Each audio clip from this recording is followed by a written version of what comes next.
بسم الله الرحمن الرحيم. مولاي صل وسلم دائما أبدا على حبيبك خير الخلق كلهم. مولاي صل وسلم دائما أبدا على حبيبك خير الخلق كلهم. فإن فضل رسول الله ليس له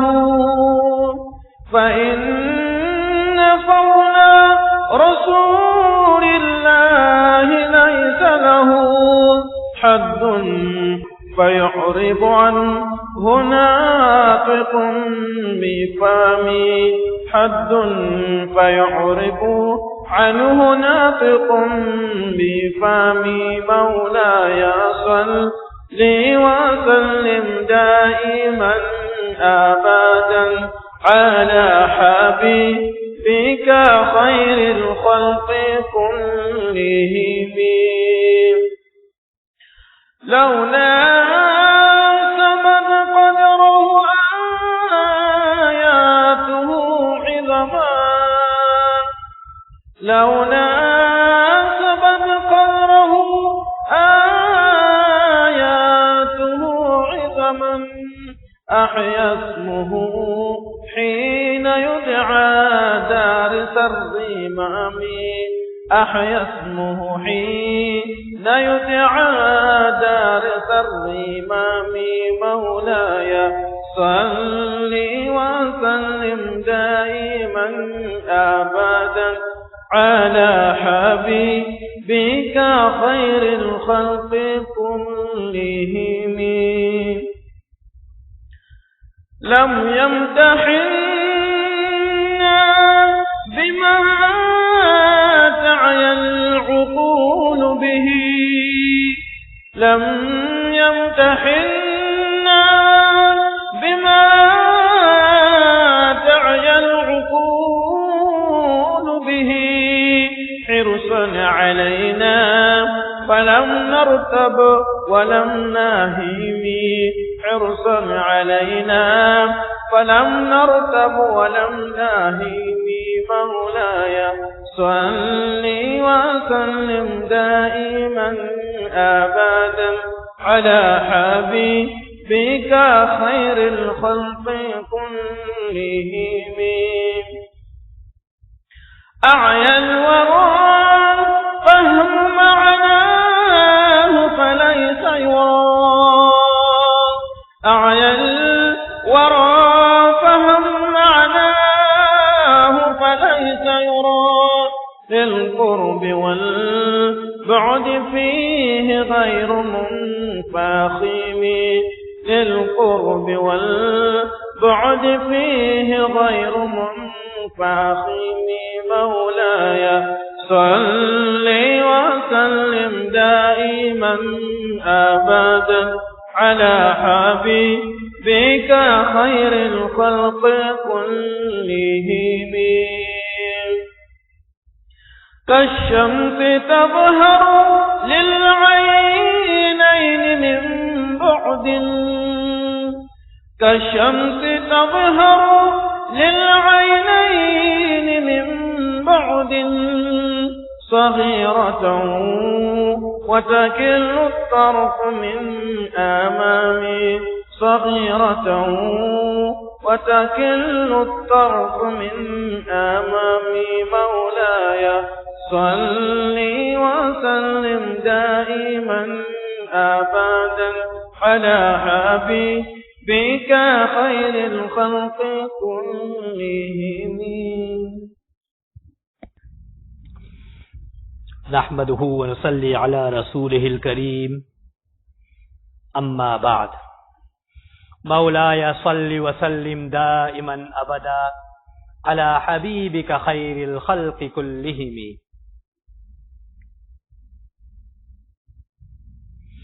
فَإِنَّ فَضْلَ رَسُولِ اللَّهِ لَيْسَ لَهُ حَدٌّ فَيُعْرِبُ عَنْهُ نَاطِقٌ بِفَمِهِ.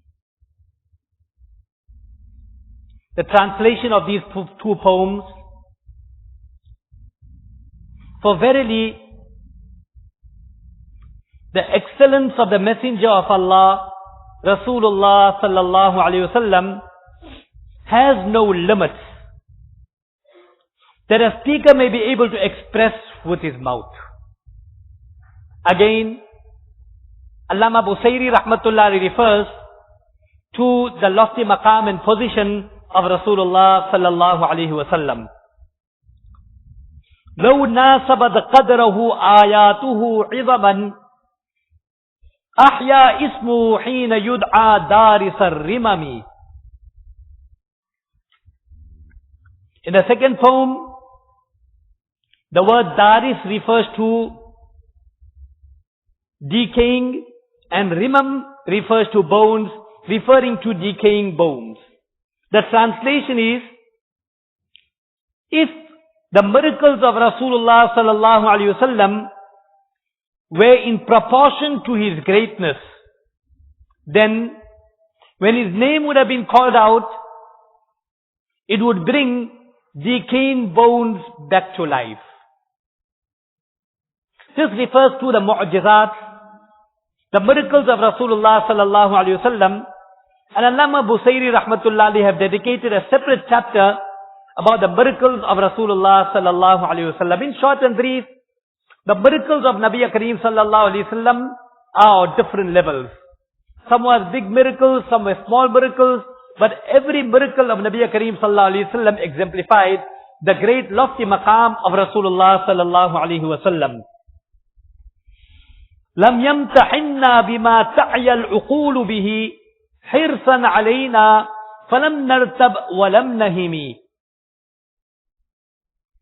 Rasulullah sallallahu alaihi wasallam did not test our faith with that which our minds would not be able to comprehend.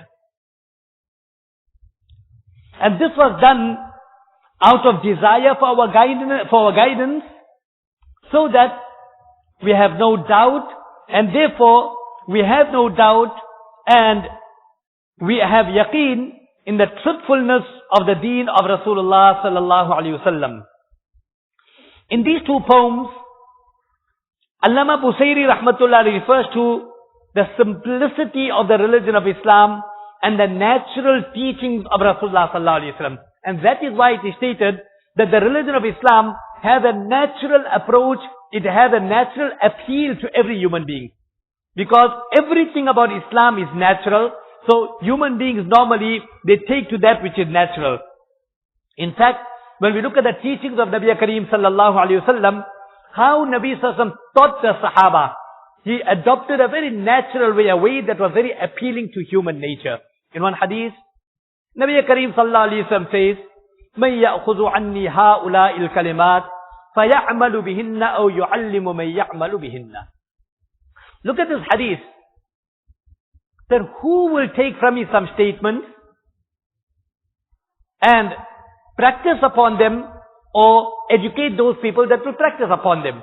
Now, if a person has interest in him, then you give advice to that person. But if a person has no interest, there's no point in disseminating information or sharing advice with that person. So here, natural approach. Nabi Kareem sallallahu alaihi wasallam first inculcated that interest in the heart of the Sahaba. And then, Abu Hurairah radiallahu ta'ala says, take those advices. Nabi Kareem sallallahu alaihi wasallam, Abu Hurairah says, فَأَخَذَ بِيَدِي. Allah the Rasul caught my hand. Now, natural approach, as the ustad in a madrasa, you show love and you show compassion to your students. Allah the Rasul held the hand of Abu Hurairah. Personal attention. It's not just you standing in front, or as so to say, like from the ivory tower and you are preaching. Personal attention. Then, Nabi Kareem sallallahu alaihi wasallam caught the hand of Abu Hurairah and فَعَدَّ بِيَدِهِنْ. That Nabi Kareem sallallahu alaihi wasallam enumerated 5 advisors on the fingertips of Abu Hurairah, as though like the teacher took the hands of the student and started counting 1, 2, 3, 4, 5. how happy the child will become. My teacher caught my hand and you enumerated. In that case, you take exam of the student, immediately he will know the answer. Because it's not only about teaching, it is about that natural love. It is that personal attention that the teacher gave to a student. And that is what Nabi Kareem Sallallahu Alaihi Wasallam taught the Sahaba. Every teaching of Nabi Kareem Sallallahu Alaihi Wasallam had a very, very natural approach. And in these poems, Allama Busairi rahmatullahi says, the way Nabi Kareem Sallallahu Alaihi Wasallam taught us, he didn't test our brains out. Because the teaching of Islam and the teaching of Nabi Sallallahu Alaihi Wasallam was so natural that it was not difficult for us to understand. It appealed to our nature. And the only reason that he has done this, so that we have guidance. And with the teaching of Nabi Sallallahu Alaihi Wasallam, we got so attracted and accepted the teaching of Nabi Sallallahu Alaihi Wasallam that we did not doubt the teaching of Nabi Sallallahu Alaihi Wasallam, and neither are we surprised about the truthfulness of the teaching of Nabi Sallallahu Alaihi Wasallam. أعيا الوراء فهم معناه فليس يرى للقرب والبعد فيه غير منفحم. So in some copies, it got munfahimi with a ha, whereas it is not with a ha, it is with a ha, munfahimi. And munfahimi means to become helpless, to become ajiz, and unable to take an issue any further. The translation of these poems are that the understanding of his perfection, of the perfection of Rasulullah Sallallahu Alaihi Wasallam, has made people helpless in understanding the extent of his perfection. And the real perfection of Nabi Kareem Sallallahu Alaihi Wasallam could not be seen. To those people that were near, those people that were far, except that they became ajiz, except that they became helpless in understanding the real perfection of Rasulullah Sallallahu Alaihi Wasallam. And then exemplifying the perfection, the extent of the perfection of Rasulullah Sallallahu Alaihi Wasallam, he seeks counsel with the sun, and he says, كَالشَّمْسِ تَظْهَرُ لِلْعَيْنِ مِنْ بُعْدٍ صَغِيرَةً وَتَكِلُّ الطَّرْفُ مِنْ أَمَمِ. The translation, the perfection of Rasulullah Sallallahu Alaihi Wasallam, or the personality of Rasulullah Sallallahu Alaihi Wasallam, is like the sun, which outwardly may appear small to the eyes from far. The sun, which may appear small to the eyes from far, yet it actually hurts the person, hurts the eye of the person, dazzles the eye of the person, min amami. If you continue staring at it, then you cannot bear the beauty of the sun. And that exemplifies the position and the perfection of Rasulullah Sallallahu Alaihi Wasallam. Very, very interesting. Allama Busairi rahmatullahi, he likens Nabi Kareem Sallallahu Alaihi Wasallam to the sun. Now, as people of Iman, when we look at the various creations of Almighty Allah Tabarak wa Ta'ala, we tend to take it for granted. Yet, when we look at a tree, we should take a lesson from the tree. When we look at the leaf of the tree, we should take a lesson from the leaf of the tree. When we look at a stone, then we should ponder and reflect and take a lesson from the stone. Anything that is around us, that we should ponder and reflect upon it, and we will get some lessons of ruhaniyat and spirituality in it. And this is what Allah Tabarak speaks about, the khalqis samawati wan nahar, within the earth, in the night. Allama Busairi is the personality of the sun. It's a curse, nazar quality. First quality, the sun. Second quality, it has ita'at, obedience. Third quality, it has istiqamat, to be steadfast. Fourth quality, the sun has ihata, to be encompassing. Fifth quality, the sun has ihraq, to burn. And sixth quality, the sun has ishraq, to brighten up. These are the 6 qualities that the sun has. Now let's look at each one of it. Look at the ikhlas of the sun. That for millions of years, it is rising and setting, and it is giving us sunlight. And how much of sunlight that not once have we been charged 1 cent for the sunlight that has been given to us. And in fact, so much of sunlight that scientifically it is proven. Now imagine everybody squeals about the bills that come out from ESCOM. And then government is also dealing with that. And they're trying to multiply 3 times, 4 times, and then we have the concept of load shedding. They can't cope up with it. But look at the sun. Scientifically it is proven that 1 hour of sunlight, daily 1 hour of sunlight, it is sufficient to give energy for the entire dunya. And the sun is providing us the sunlight for years on end and never charging a single cent. First quality of the sun. Second quality, ita'at, obedience. لَلشَّمْسُ يَنْبَغِي لَهَا أَن تُدْرِكَ الْقَمَرَ وَاللَّيْلِ سَابِقُ النَّهَارِ. That it revolves on its axis. What responsibility Allah gave it to do is doing. What Allah told the moon to do, to do. The sun doesn't go beyond the moon doesn't go beyond the sun. Everything revolves in own axis. It showed absolute submission and subjugation, slavery to Almighty Allah. What Allah tells it to do, it does. That is the ita'at of the sun. And in fact, in that 1,440 minutes, 24 hours of our daily life, that the sun, it rises. In every 4 minutes, it covers up 1 degree. And in 1,440 minutes, 360 degrees covered with absolute precision. At such kamal is the power of the rising and ascending of the sun with the will of Allah Tabarak wa Ta'ala, that somewhere in the world where if the sun is rising, somewhere it is setting. Somewhere in the world where the sun is rising, it is either midday. And in this way, the way Allah designed the nizam of the world, that there is not a single time in the world that is void of any salah time.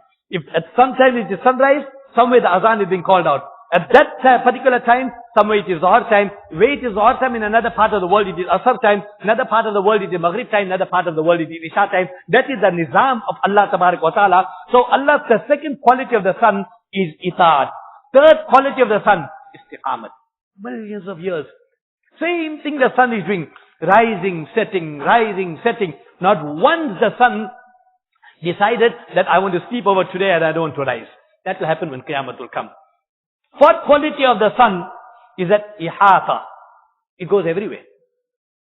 It's not like the sun is only going to shine in South Africa and not going to shine anywhere else. Yes, of course, in different places according to geographical demand, that sometimes the sunlight is more, sometimes the sun is less. If in those places, in view of the geographical demand, if there is more sunlight there, that will be detrimental for that place. And in some places there's lesser sunlight. That is according to a geographical demand of those particular places and according to seasonal changes. But the important point, ihata, encompassing, it goes everywhere. Fifth quality of the sun, ihraq. It burns itself. The sun is actually a ball of fire. It's a ball of fire. It's burning itself to give us sunlight. Like a candle. People normally give the example of the candle light. It burned itself to give others light. Here, the sun for millions of years is burning itself to give a light to mankind, give energy to mankind. And in fact, the survival of life to a large extent is dependent on sunlight. That is why people stand short of vitamin D. The doctor will say, go stand in the sunlight. You get some sunlight, you get some energy coming in the body. And the sixth quality of the sun is ishraq. Ishraq means to brighten up. It brightens things up. It only gives light, but it also brightens up. Now, all these 6 qualities, Allama Busayri rahmatullahi says, the personality of Nabi Kareem sallallahu alayhi wa sallam kashams is like the sun. And let's try to implement it. Let's try to translate this into the personality of Nabi Kareem sallallahu alayhi wa sallam. The first one, ikhlas. Nabi Kareem sallallahu alayhi wa sallam says that لَقَدْ أُذِيتُ فِي اللَّهِ وَمَا يُوزَى أَحَدٍ. I have been caused taklif and pain in the path of Allah that no Nabi in the past have been put into so much of taklif as much as I have been put into taklif. But with all that, Nabis have carried on with his mission with so much of ikhlas. And at the end of the day, Nabi Kareem sallallahu alayhi wa sallam says, وَمَا أَسَلُكُمْ عَلَيْهِ مِنْ أَجْرٍ. I'm not asking you all to pay me 1 cent for the service that I'm giving to you all, solely for the ridwan and the pleasure of Allah Tabarak wa Ta'ala. Second quality of the sun, ita'at. Now, when Allah told us to obey Nabi Kareem sallallahu alayhi wa sallam and to obey Allah and His Rasul, so obviously the greatest amount of ita'at is indeed found in Nabi Kareem sallallahu alayhi wa sallam. In one hadith, Nabi Kareem sallallahu alayhi wa sallam is reported to have mentioned, Ana atqaakum lillahi wa a'lamukum lillah. That I am the person that has the greatest amount of taqwa for Allah. I'm the most obedient to Allah. I know Allah the most, and I have the greater amount of taqwa for Almighty Allah. Second quality, itaat in Nabi Kareem sallallahu alayhi wa sallam. Third quality, istiqamat. Allah tells Nabi Kareem sallallahu alayhi wa sallam in the Quran Kareem, فَاسْتَقِمْ كَمَا أُمِرْتَ. The son has istiqamat. What he's supposed to do is doing all the time. And Allah tells the Rasul of Allah, فَاسْتَقِمْ كَمَا أُمِرْتَ. He's steadfast. What I told you to do, you do that all the time. The fourth quality, ihata. Very encompassing. The sun, it goes everywhere. And Allah Tabarak wa tells about Nabi Kareem sallallahu alayhi wa sallam, وَارْسَلْنَاكَ إِلَى النَّاسِ كَافَّةً. Every Nabi came for his particular nation, particular tribe. But Allah the Rasul, he came as a final prophet and messenger for all of mankind. That encompassing nubuwwat, that is a speciality of Nabi Kareem sallallahu alayhi wa sallam. Fifth quality, ihraq, burn. Allah says about Nabi Kareem sallallahu alayhi wa sallam, Inna arsalnaka shahidan wa mubashiran wa nadhira wa da'iyan ila Allah bi'iznihi wa sirajan munira. Nabi sallallahu alayhi wa sallam like a lamp, burning away, giving light to the people. And the sixth quality, ishraq, that brightening up the lives of the people. And that is what we find that Nabi Kareem sallallahu alayhi wa sallam has brightened up our life. Had Nabi sallallahu not come, what type of life we would have been living? So respected elders and friends, that Allama Busayri speaks about these qualities of the Nabi Kareem sallallahu alayhi wa sallam being like the sun. 6 qualities of the sun is exemplified in the personality of Rasulullah sallallahu alayhi wa sallam. And probably the lesson for us to also learn in this is to implement and try to put into us these 6 qualities. Alhamdulillah, those people that take part in the work of da'wah, going around the different parts of the world, you also see these qualities also coming in them. You see that they are also ikhlas. They go out with their own money. They don't ask for any wages and remuneration for the service. Some of them go probably 4 months, 1 year. Every now and then they're going. They're not asking anybody to pay them. And why are they spending their own resources? Only for the pleasure of Allah Tabarak wa Ta'ala. It's the ikhlas. And that is the barakat of the ikhlas that you find about a revolution that's taking place in the world. You also find itaat in them. It brings about that itaat in them. They're in that environment. And because of that environment, the change in that environment, it brings about that submission in them. Them bring the same thing. Not only it is Makkah, sacrifice in Madak of the sacrifice. Iham place, you effect of it going. People that in their own self, they sacrifice to the other. They're putting nur into the lives of the entire ummah. And probably, brothers, the most important thing, outstanding quality, and the lesson that we should learn from this, that to inculcate ikhlas in us. That sincerity, how can it define the same method of understanding? Is enough you earn the thing, and what is what culting. The very al-alimun. Alimun hal wal-amilun wal-mukhlisun ala khatarin azim. The people that claim that have very, very deep ikhlas, claim and to make. It's between us in him. For example, the husband says nishab. So trust iman in the pleasure of Allah. And bring that anger, overlook the wife, bring that anger for the ridwan and the pleasure of Allah Tabarak wa Ta'ala. You hit your nafs and you overlook your wife. That is what is called ikhlas. And it is through this, when you hit the nafs, that is when you taste the halawat of iman. We will speak about halawatul iman, sweetness of iman. How are we going to get the halawat of iman when we didn't hit our nafs? And you hit your nafs when the nafs is making a taqara of something. You hit it at that point, and now later on you think, I was so angry at that time and point. I could have let loose, but I controlled myself for the pleasure of Allah. That's the time you enjoy the halawat of iman. At the same time, got dispute with people. And he said, I'm going to put him right. You meet me in court. I'll show you what I'll do. I'll get the best SC, the best lawyer. And na'udhu billah, this is so commonly found in the business world. Where on one side they're the nafs, but see what Allah the Rasul is saying to us. That when you got a dispute with someone, and you avoid the dispute for the ridwan of Allah, the hadith is in Tirmidhi, that prepare yourself and abode in the center of Jannah. Because you got the pleasure of Allah Tabarak wa Ta'ala. Yeah, you hit your nafs, but you pleasure. So this is what ikhlas is all about. Not just loosely translating as sincerity. You hit the nafs for the ridwan and the pleasure of Almighty Allah Tabarak wa Ta'ala. And very, very briefly, and to conclude with this, that You see the barakat of ikhlas. 3 things you will get. We read the at-tahiyyat every day. At least 17 times we are required to recite the at-tahiyyat every day.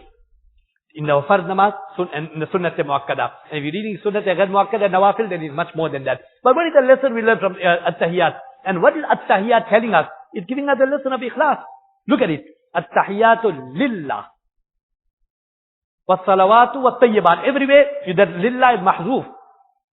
My monetary things for the pleasure of Allah. Verbal proclamation for the pleasure of Allah. Physical worship for the pleasure of Allah. And with that ikhlas that we have, 3 things Allah gives us, promises us, salamat, rahmat, barakat. And these are the 3 things that everybody wants. But these 3 things, the quality of life, it lies in ikhlas. And the harms of insincerity are very, very bad. That's what Allah Ta'ala speaks in the Quran al-Kareem. وَاتْلُ عَلَيْهِمْ نَبَأَ الَّذِي آتَيْنَاهُ آيَاتِنَا فَانْسَلَخَ مِنْهَا فَأَتْبَعَهُ الشَّيْطَانُ فَكَانَ مِنَ الْغَاوِينَ. Allah speaks about Bal'am ibn Ba'ura. He knew the ayat of the Quran. He knew the ayat of Allah. He knew the Ism Azam. But when on one side, the nafs was there with all the things we presented to him to curse Musa alayhi salam. At the other side, he knew the way the pleasure of Allah lies. He didn't hit his nafs. And he followed his nafs against the ridwan of Allah. So Allah says, Allah made him worse like a dog. In tahmil alaihi yalhas or tatruku yalhas. ذَلِكَ مَثُلُ الْقَوْمِ الَّذِينَ كَذَّبُوا بِآيَاتِنَا. فَقْصُصِ الْقَصَصِ. Allah says, tell these incidents to the people. That when you do go follow your nafs against the pleasure of Allah tabarak wa ta'ala, then you yourself will suffer the consequences. That is why there's so much of emphasis in Shariat about ikhlas. And just to conclude, my beloved Ustad, Hazrat Mufti Ahmad Khan Puri Sahab, Damat Barakatuh, once I consulted him on some issue, and he told me, call me one side, he held my hand and he told me, Dekho, main aapko ek cheez batata hoon. I want to tell you one thing. Let's see, that the effect and the consequences of anything depends on the level of ikhlas you got. If you got ikhlas, the barakat of that will be exemplified according to the quantum of ikhlas you have in your heart. How much of ikhlas you had, the effect will be according to that. And how much of insincerity you have, that will also be shown at the end of the day. So that is why this is the most important thing. Whatever we do, at the end of the day, we don't have to make mankind happy. We have to stay with people well, but our commitment is Allah. Allah created our hearts. It is only right we give our hearts to Almighty Allah Tabarak wa Ta'ala. Allah give us tawfiq. Subhanallah wa bihamdihi. Subhanakallahumma wa bihamdik. Nashhadu an la ilaha illa anta nastaghfiruka wa natubu ilayk.